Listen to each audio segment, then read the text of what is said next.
1998 2014 வரைக்கும் நூற்றுக்கணக்கான பெண்களை ரேப் பண்ணி அவங்கள கொடூரமா கொன்னு ஏன்ட்ட தான் கொடுத்தாங்க. நான் அவங்க எல்லாரையும் தர்மஸ்தலா கோவில் இடத்துக்குள்ளாரையே புதைச்சி வச்சிருக்கேன். நீங்க நான் சொல்றத நம்பலன்னா உங்க கையில இருக்கிற அந்த கிஃப்டை ஓபன் பண்ணி பாருங்க அப்படின்னு ஜூன் 3 கர்நாடகா போலீஸ் ஸ்டேஷனுக்கு எலும்புக்கூடுகளோட பார்சலும் கூடவே ஒரு லெட்டரும் வருது.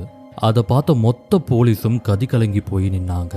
அந்த லெட்டர்ல சொன்ன தர்மஸ்தலான்ற இடம் அந்த மாநிலத்தோட முக்கியமான ஆன்மீக இடமா இருக்கு. இந்த கோவில்ல வேலை பார்த்த துப்புரவு பணியாளர் தான் பல வருஷத்துக்கு அப்புறமா இன்னைக்கு இந்த விஷயத்த வெளியே சொல்லியிருக்காரு. அவர் இந்த வேலைக்கு வந்து 14 வருஷத்துல நூத்துக்கணக்கான பெண்களை புதைச்சிருக்காரு. வாட்டி அவரை புதைக்க சொல்லும் போது இது சூசைட் பண்ண உடல்னு இவர்கிட்ட சொல்லி கொடுத்திருக்காங்க. ஆனா கொஞ்சம் கொஞ்சமா நம்ம புதைக்கிறது வெறுமனே சூசைட்ல செத்தவங்க கிடையாதுன்னு அவங்களோட சிதைஞ்சு போன முகங்களை பார்க்க தெரிஞ்சுக்கிட்டாரு. அப்பவே அந்த இடத்தை விட்டு வெளியே வர பார்த்தாலும் இவரை கொன்னுடுவேன்னு மிரட்டி அவங்க தொடர்ந்து புதைக்க சொல்லி கட்டாயப்படுத்தியிருக்காங்க. இப்ப ஏன் வெளியே சொன்னாருன்னு கேட்டீங்கன்னா அதுக்கு காரணம் அவரோட குற்ற உணர்ச்சி. ஒரு நாள் தன்னோட சொந்தக்கார பொண்ணவே புதைப்போம்னு அவர் நினைச்சு கூட பார்க்கல. அவரோட குற்ற உணர்ச்சியை அவரை கொல்ல ஆரம்பிச்சது. அதுதான் அவரை இத்தனை வருஷம் கழிச்சு உண்மையை சொல்ல வச்சது. நீங்க இதை பத்தி என்ன நினைக்கிறீங்கன்னு பதிவு பண்ணுங்க. அடுத்த வீடியோல பார்க்கலாம்.